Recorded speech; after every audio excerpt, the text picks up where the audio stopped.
some of us who collect a lot of modern pens, and there are a few of us who go into the antiques. And I don't think there's that many of us that go as far back as these antiques, because everything that's coming out here tonight is probably at least 125 years old, or up to 125 years old. Not everyone. At least they're all over 100, I can say that for sure. Okay, so now the first box I'm going to show, as you see up there, let's just make a note. We've got, let's see the little dot come. All right, well, we've got two types of pens here. Basically, those with a repousse cover. There's a filigree one, and then the rest are mother of pearl as an inlay. They used to try and make them look a little bit different, because basically all the pens in those days, you'll see from the second box, are just basically rubber tubes, and they're bloody fragile now too. So let's look at this here. The nib on this one, on the first one, is simply a warranted 24K nib, and the next one looks almost identical, and it's made by Eagle Pens, who are known. The other one has just got another warranted nib on it. And then finally the Remex, the fourth one, made in New York around about the 1910 mark, and that was a fairly well-known manufacturer. But a lot of people just kind of made pens, which was relatively easy to do, and then they had some jeweler put a decorative thing on and sell them, or try and sell them for a decent amount of money. It doesn't quite work that way, but anyway. So let's just get these things in the right way. So we've gone to the first four there. The next four also is another warranted pen. Hang on a second. They call the nib that warranted. I'm just trying to get these pages in order. Where's the first page? Okay. Well, what we call the one of them, in fact, the next one there's got a Schaefer nib on it. Schaefer weren't making pens at this time, so it's what they call a Franken pen, where people have put the stuff together. Sorry, I'm trying to match the pens with the slides. It's not that easy. Is this more audible now? Should be a little. I can turn it up a bit. I think we managed to kick everybody else out, so that's good. Okay. So we'll talk about our goodness me. They're all these nibs here, if you look at them, we can get them out. They're marked one way or another, and these are generally, you won't be able to see it from here, but it's marked warranted. And they just simply unscrew. Warranted by who? Warranted 14 karat gold. So it's not anybody's name. They promise it's gold. They promise it, yeah. Right. So it's not like. We don't know if it's right or not, Yeah. but it's promised.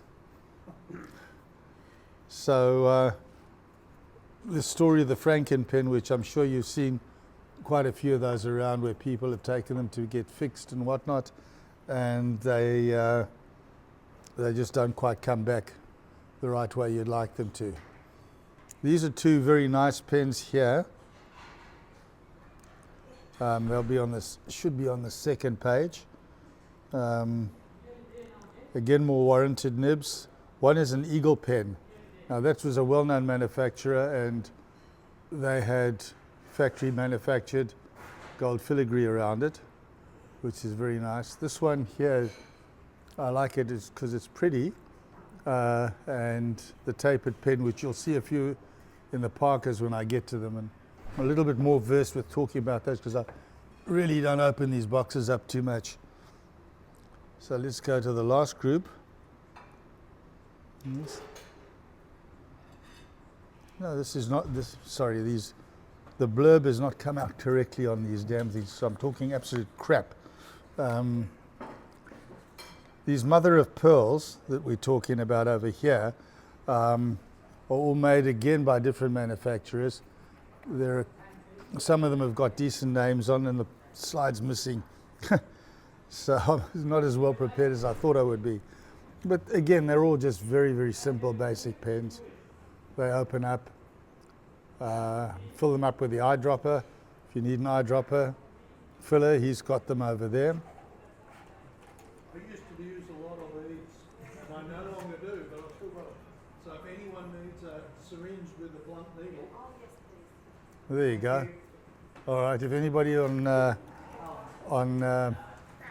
meetings needs a filler, then please let me know.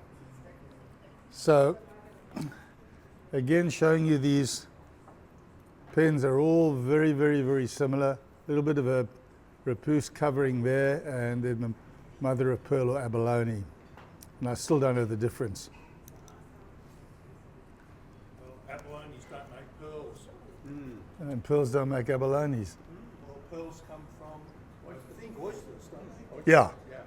Pearls come from oysters. The mother of pearl is the oyster. tends to be a whiter color than the abalone.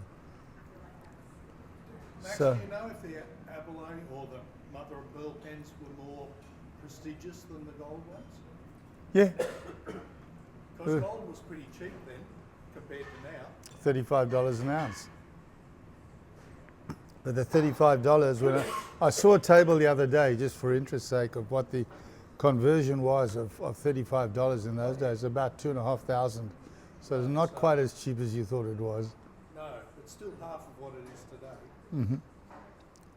So anyway, I've got through this box a little too quickly because the slides are not matching up with the my first ever PowerPoint presentation. So I really screwed that up.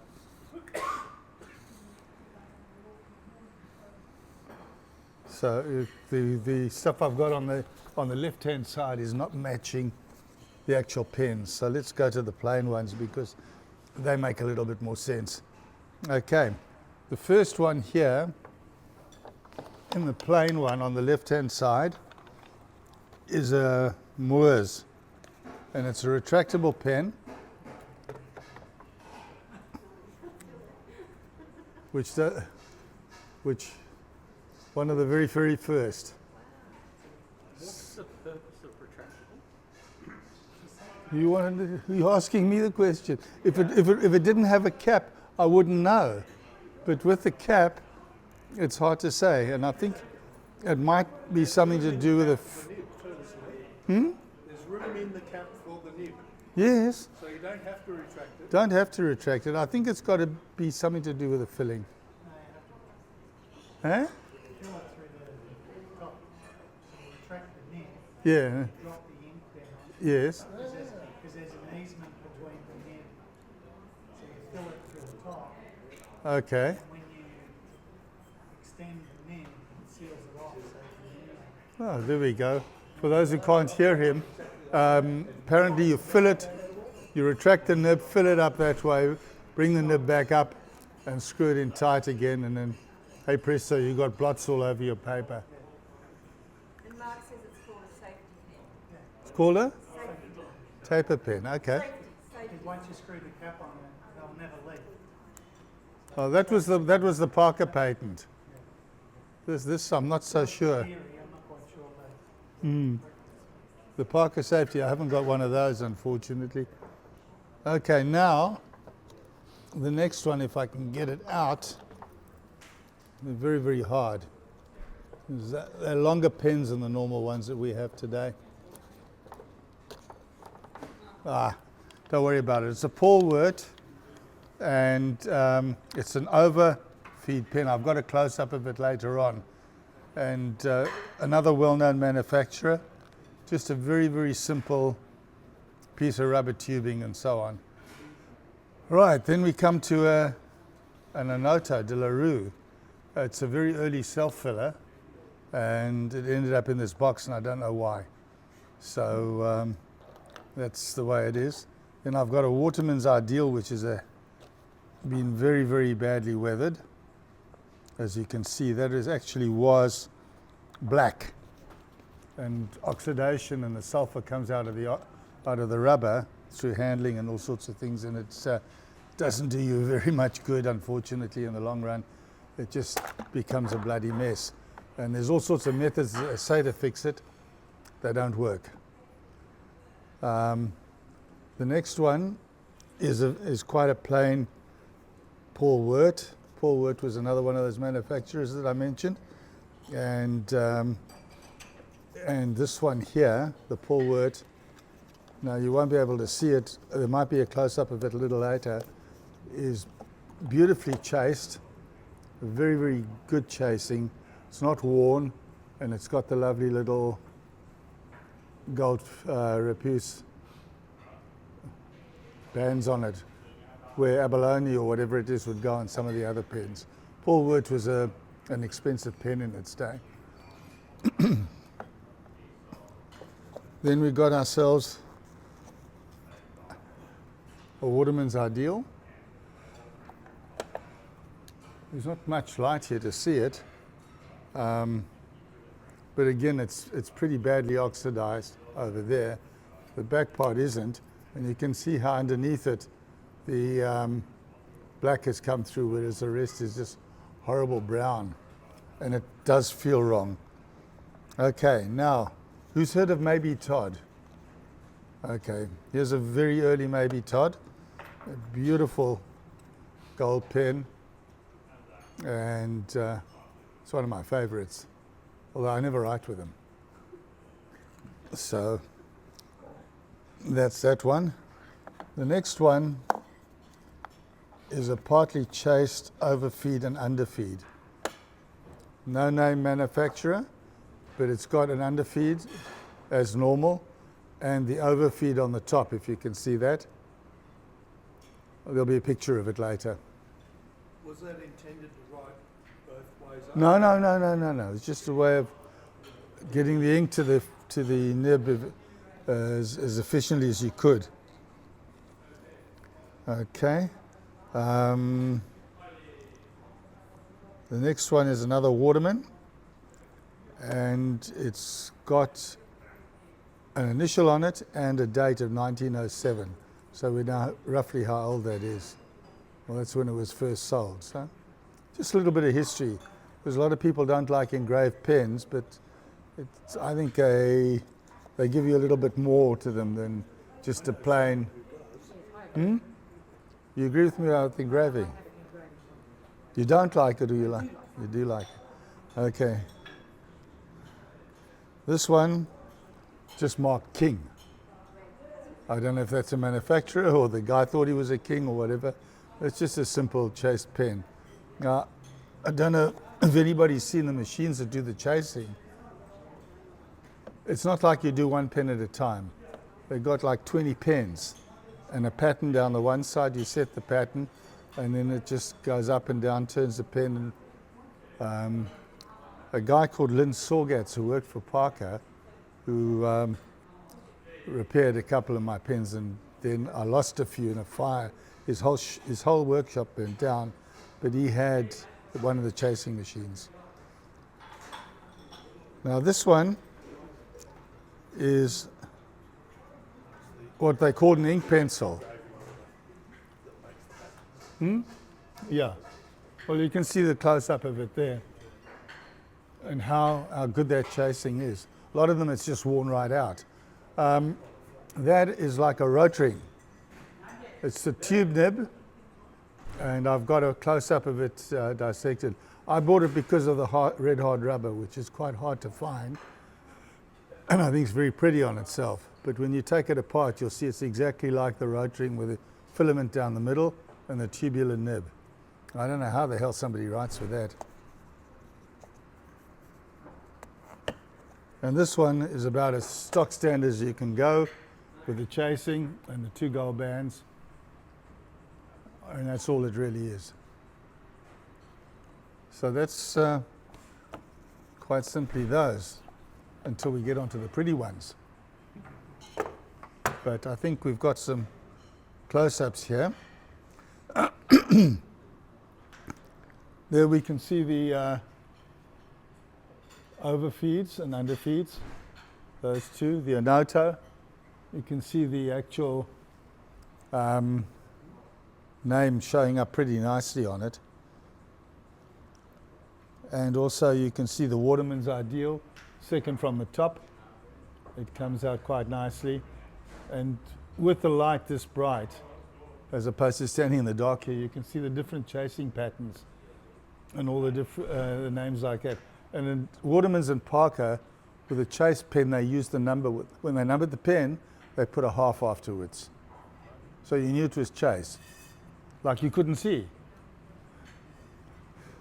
So there's the details on those. You can also see the engraving on the bands, different styles. The first ones are pretty damn standard, and the other one is quite nicely done because it's also chased, like the pen is chased. So, and the other one there, the top one's quite plain. So yeah, now there's your tubular nib. And I've used two other pens as a background, but you can see all I did was unscrew the nib part, and that inside is the helps the feed work. So it's very interesting, very much the same as rote rings today. I don't know if they were the ones who gave them the ideas, but as I say, I bought it because it was beautiful red hard rubber. Do you know how old it is? Very. It's pre-1920, easily. Yeah. Just everything here is pre-1920. Because the big change, especially from Parker, started in 1920 with, they did make things that weren't called duofold, that were duofolds, from 1916 onwards, but they only really put it properly to the market by that stage, the duofolds. So now we've got some good fun. Why do I call it top tier? Because in my box, it's on the top. But they are kind of my most precious pens, these ones, or some of them. So let's go through them.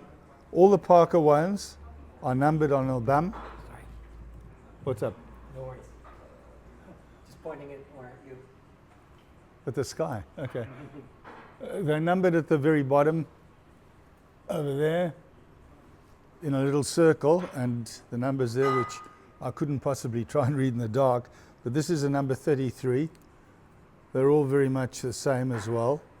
But I'll show you the patent that Parker had in 1897 for his Lucky Curve, which you'll see stamped on all the new pens except my one very old one, which is a Lucky Curve, but they weren't stamping it yet. And they made a fancy design, and that was one of his marketing tricks. He had all sorts of tricks up his sleeve to market his pens. Basically, the idea was that this curve, which has got a slit in it, sat against the body of the pen, and when you turned it upright, the capillary action drew all the ink out of the nib. So when you took the cap off to start to write again, you're not going to get a big fat blot on the paper. Shahan, remember your ink blot? How long ago was that? Jeez. It was about 2012. Well, according to King Charles, it's every bloody time. Oh gosh, that was so funny. The next one is a number 33. No, that was a 33. This is a 42 and a half. It's not particularly decorated, but it's chased, although you can't really see much in that photo. Holding it up like that, it's pretty damn worn. But at the same time, it's still quite a nice and valuable Parker eyedropper. Now, this one here is a different thing altogether. It's much, much older. If you just compare the tops of these two pens, you can see that just slips on and there's no stop.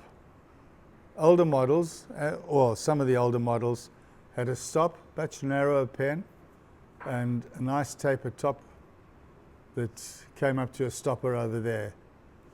And you could do that to make it into almost a quill type of arrangement. So So there's, what's the word? Something follows form? Function follows form. And that's basically what that was all about. So presumably for those very early fountain pens, people were coming to those pens from an actual quill pen. Yeah, or I think, So they'd be used to a very skinny grip. or some little wooden holder that held a metal nib. And that was from, what, 1820s onwards, more or less. So, yeah. This one, you can't see it too clearly. I should have lightened this slide. It's mottled red and black, so I like that idea, but what it's got on it, and you'll see a close-up of that later, is a clip patented by Parker and never too successful, called the level lock. Take the pen out, clip retracts into itself, put it in, and you've got a clip coming out. So it's just a simple eyedropper. I liked it because it's mottled, but I would have bought, when I was looking for a level lock, I would have bought whichever one I could get my hands on first. So it's just nice to have. And by order of the day, pens did not have clips on them. Sort of came in roundabout in the Parker side of things, 1912, from the first patents. And they'd had, you could get clips that were add-ons. I've got pens where they were added on clips and Accommodation clips. yeah. Now we come to one of the rarities with Parker 15. So say he had a numbering system for them, and you can, if you have a look in the books, you will find out most of what they are, and one or two people have got full collections, including a guy called Sachi Mittenmeyer. I can't pronounce his name, but that guy's got just about every decent Parker ever made, including the prototypes. But we got, again, but this is so much classier than the ones I showed you, the mother of pearl with the Repousse bands holding it in, and then of course a nice filigree top. Now the early ones of these were rounded. I'll show you later. I've got a flat top as well, and they're pretty smart. This baby is the oldest of my pens, around about 1897 at the earliest. It's got writing on it, which I should show you later. We powdered it up so you could see it. Doesn't have the lucky, it is a lucky curve. It doesn't have the lucky curve logo yet or the patent date. So I've got it dated at 1897. But again, it's got the taper top, which is very, very nice. I don't want to squeeze it too far because I'm scared the hell I'll break it. Max, the Parker then was George Parker? Yep. George How long Stafford did he Parker. last? He died in the 30s. And there's George Parker III is still floating around. Autographed my book on a Parker Deerfold for me. Okay, so now we've been through the 15. Oh, hang on, that was a number 1. Just to say, so it's one of the earliest in the numbering system. So that one with the, good, I forgot to change the slide. Oh, here's a close-up of the level lock. Take it out and you can't see it. Take the pen out, you can't see it. And you can also see the mottling on the pen now.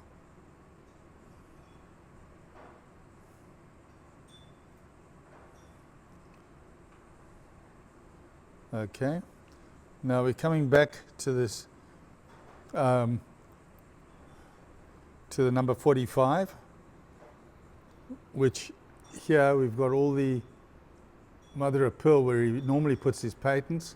So on these pens, the patent is on the top part. And if you've got a completely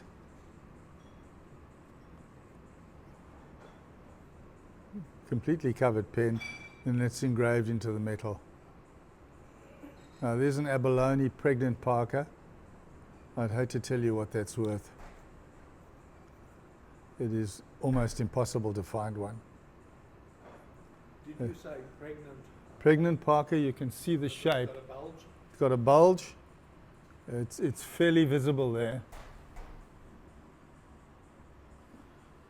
Okay, and you can see the difference between the abalone and the mother of pearl quite easily with these two. So that's hard to find. I think they had to do a special process to make it bulge, but it's very, very hard to find. And there is a sister pen to this, which looks very, very similar, except it's got a, sorry, it's not pregnant, but it's got the same sort of repousse top, but it's covered of that, and that's my prize. It's a number 46. I haven't been able to find one. You have to look at the pen show. No, not quite. So hang on, I got these the wrong way around now. I did find one, and the guys in Canada is in jail for fraud. I paid a deposit and never got the pen, and the Mounties got their man, and I had to testify long distance, and he got sentenced. I do have a friend in Alberta who chased it up for me. All right. I'm mixing these all up in the wrong order. Sorry, guys. This one is a number 3, and it's chased, but it doesn't have a half on it, and we don't know why. But it's definitely a Parker. It's stamped and everything else, and it's again got the taper fill with a stopper on it. Now, this next one was also a rare find, well into the 1898, 1899, as a hexagon. Now that was, I've only seen one other one, other than that's the one that's in the museum. So that I found quite early on and scooped it away from somebody, and when I finished the sale, somebody else from eBay approached me and said, "Hey, you got yourself a real winner there." I said, "Oh?" She said, "Yeah." It was very early days, and it was a pen that just they didn't make too many of. Looks very, very plain, but it's nice to have. So this is another number 1, very plain, simple, not with a taper cap, but just with a stopper as well, you know, the very small cap. Of course, it's designed to post. So there we go there, and then finally in this box, this is another number 1, and I make a joke about it because this has been worked on by somebody and it's been circumcised. The lucky curve feed is in there, but the main part has been cut off by some workman who decided, what's this nonsense? It was bent, must have been ruined. Okay, I'll take your theory on that one.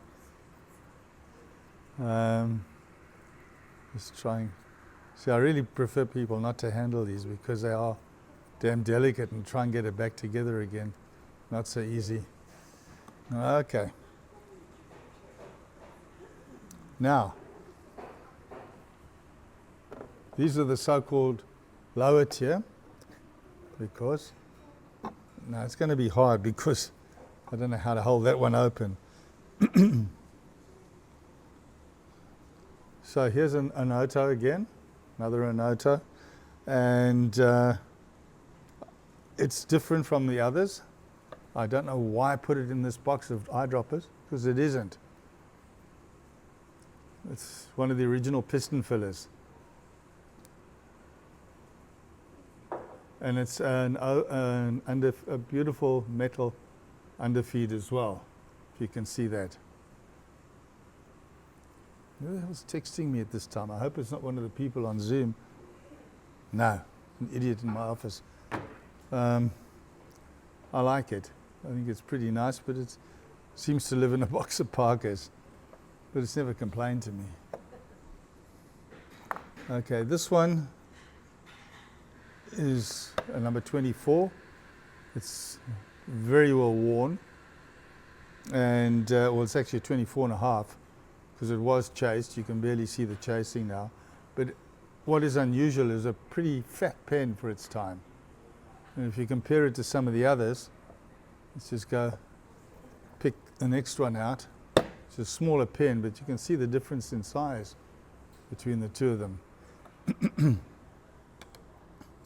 So that was quite unusual for its time, but again a plain pen, except for the chasing, which is not there anymore.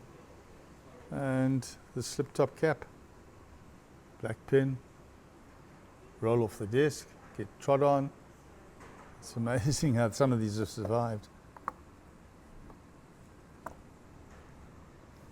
Now I've got a number 21. Oh, by the way, size doesn't matter in these because I'll show you some 16s and you'll see that they are not quite the same size as each other. Again, quite a neat little double-banded chased pen. And let me tell you, I don't know how any of these write, because I've never written with them. Okay, now, they're both 21 and a halves, different sizes, different widths, same number, and the chasing on the one is a lot more visible than the chasing on the other. You can see, you can't see in the photo. So by the time it's been compressed and sent, it doesn't matter. But also brown and worn.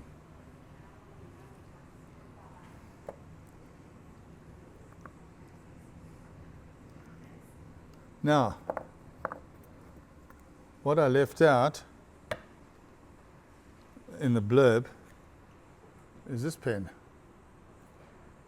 Has anybody ever heard of the Parker 51? Right? Rings a bell. This is a Parker 51. The first one.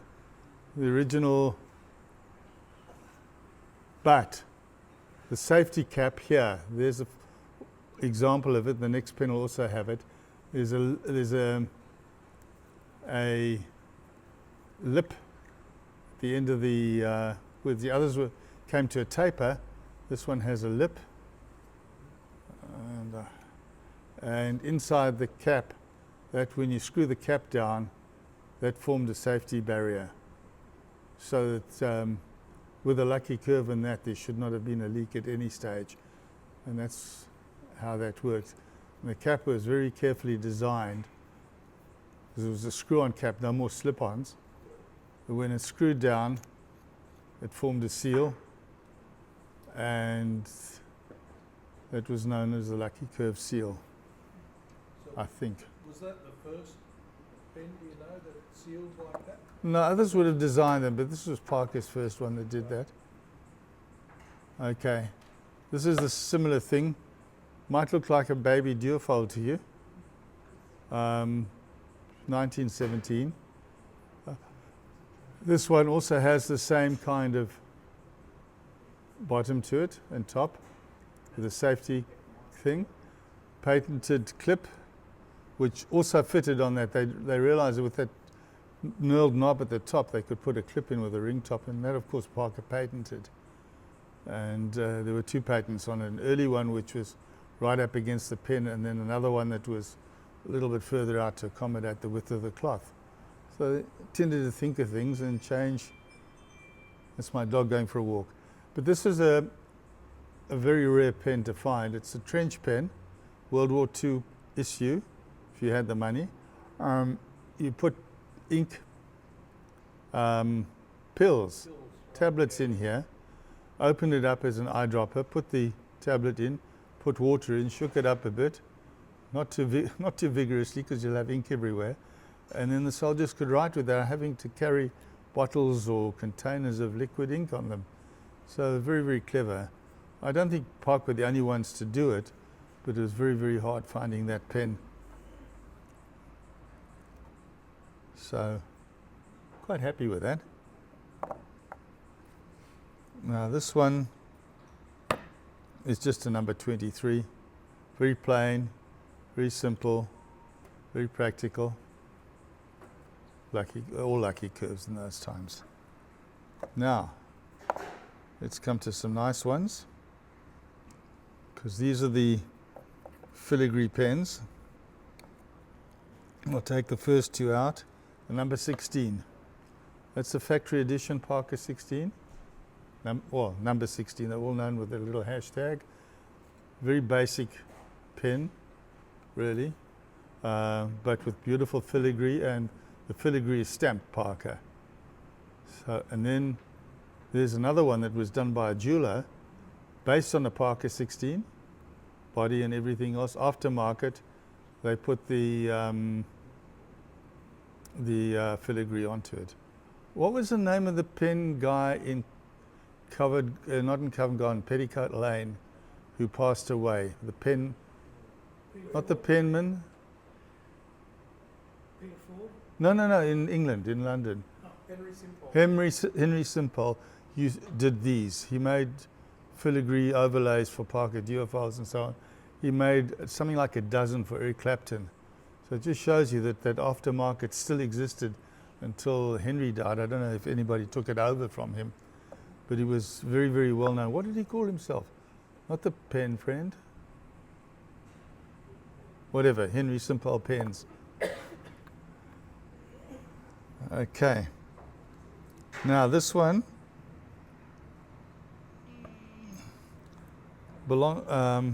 is another one that belonged to, just an ordinary Parker 16, belonged to a guy called Arnold Freed, it looked like, or Arnold Freed. Can't read it properly, but like we say, the engraving is very, very nice.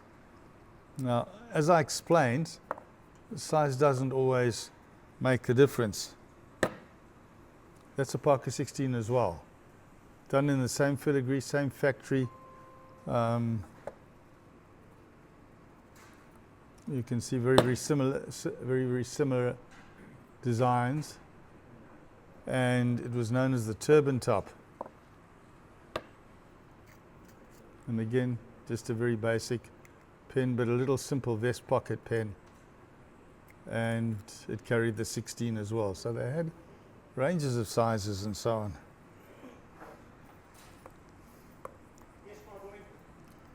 Okay, now the last one, I've got two imposters, as I say, in this box. This one's a Waterman, but some pensmith or whatever he might have called themselves in the days replaced the Waterman's nib, which obviously the guy broke, and it's a Maybe Todd nib.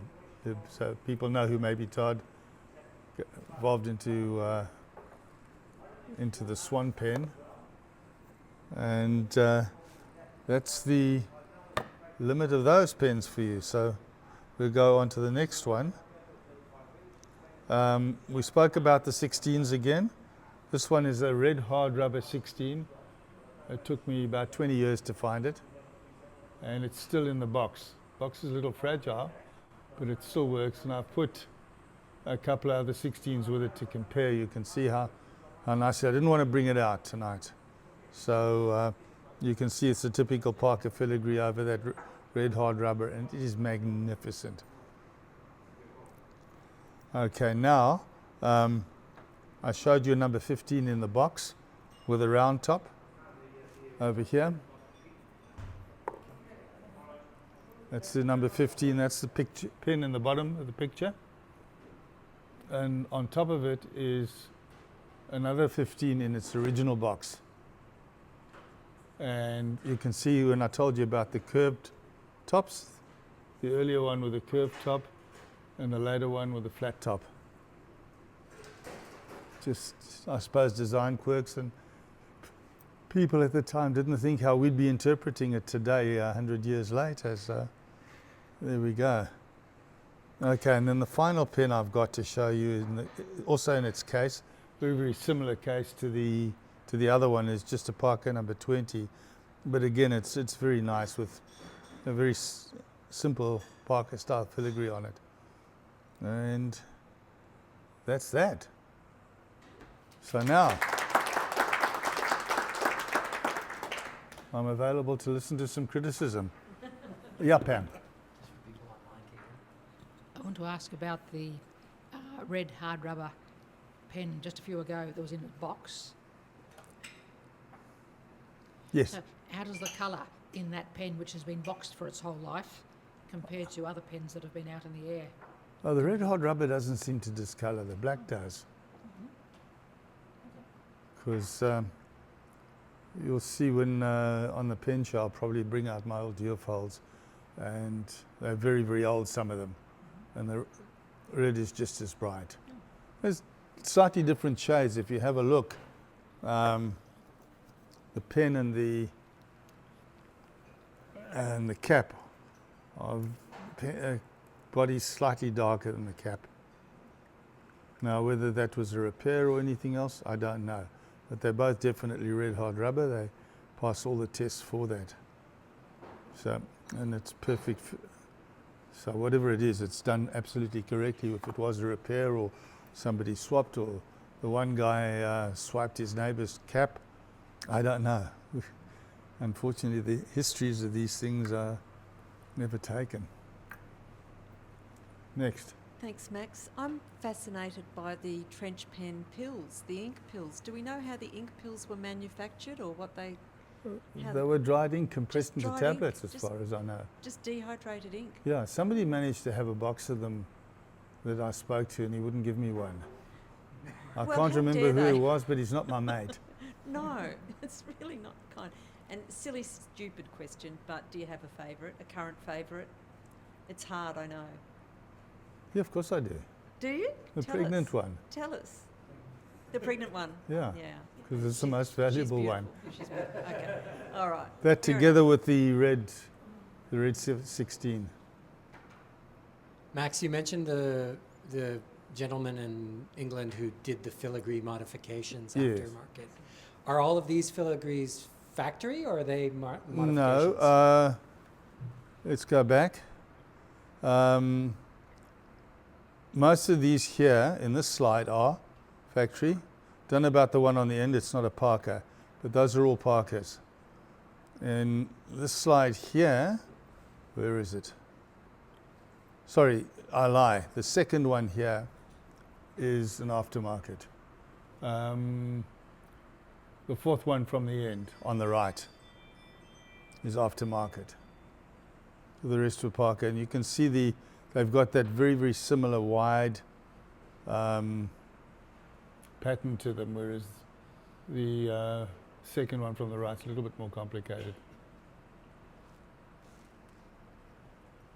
I can hold them up again. These are two 16s. That's the original, and that's a 16 with an aftermarket on it.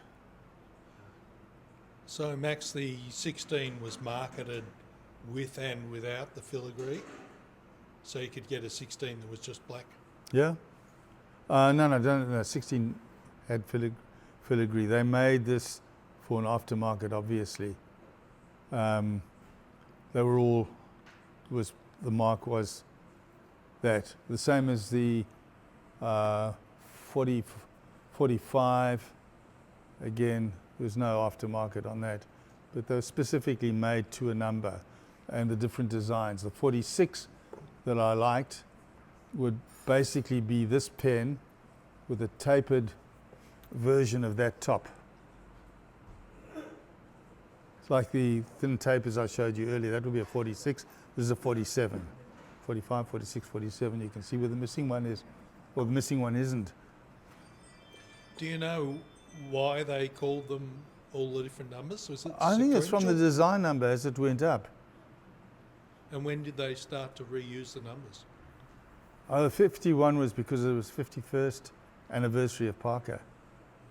That's how that number came about. Why 21? I don't know. Why 61? I don't know. 17, Yeah, 45. 45, yeah, I don't collect those. 75, In silver, yes. 180. I think the 180 was called 180 because it worked upside Do a down, 180 down. 180 degrees. Yeah. Oh, well, we're not going that modern, you know. at the moment. Max, This is for the people online. oh, right, okay. Max, you have there two Parker 16s with barrel bands of different sizes, Yes. the second and third from the left. Yeah. Do they have the same size nibs and feeds? Well, let's have a look. Probably.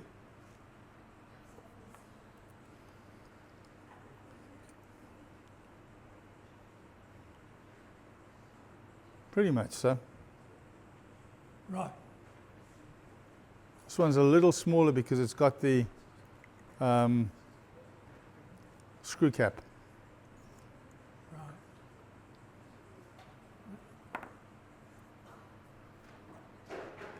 That one doesn't have a nib, by the way. Oh, the story of this one.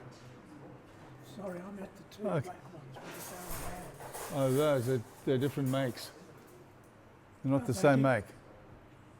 One's an Anoto and the other one's Parker. The second and third, sorry, the third and fourth. Third and fourth. Okay. So I'll get to that one now. I just want to explain this up before I put it away. The nib there went in for a pair with a couple of my other Parkers. And Lynn Sorgatz is the guy from the trench pen.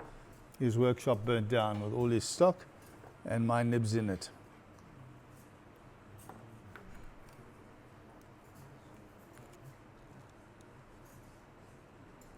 Nope, the nibs are different. So they're different nibs, but they've both got the same number. Yep, Right, thank you. and the nibs are both stamped Parker.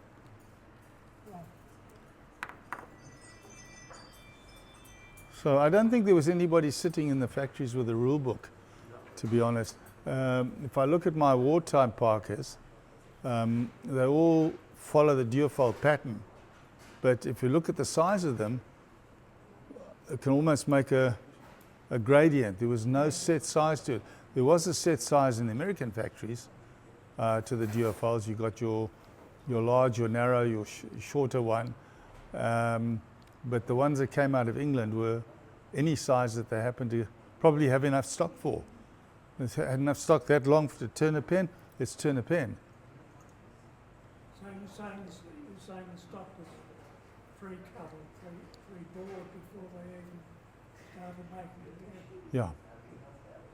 They didn't take it raw and cut it to length. I think in England they took what the hell they could find into the melting pot, and whatever came out the other side they made a pen out of. Sorry. Max, forgive my ignorance of the processes, but could you speak a little to the process of the filigree and how it's affixed to the pen and to different materials? It's a very good question. If you have a look at especially the Repousse ones, that's hammered out. That's the term for it. And if you look very closely, you can see that it's curved round and there's a seam. And I haven't looked too carefully at the filigree ones, but the Repousse ones, you're going to need a big loop, and it's beautifully done in every case. It's how they get the right size and it fits cleanly enough. There must be some heat process involved, and the seam is there, but it's virtually seamless. So that noise is my dog running in and out the house. That's very good of him to call you every time. Nice. It's just the alarm, not the alarm, the surveillance camera. It's caught on camera. Must be some more questions, someone. Come on. There, I knew it. Are any of the pens in your collection classed as ladies' pens? Yeah, I've got a couple. I didn't bring them with. Very often, no, let's come to the point where you've got a clip on a pen. Now, you'll find, if you look at the duofold collections, you'll find some that have got a ring top. The clip for the men, and the ring top to go onto a necklace round.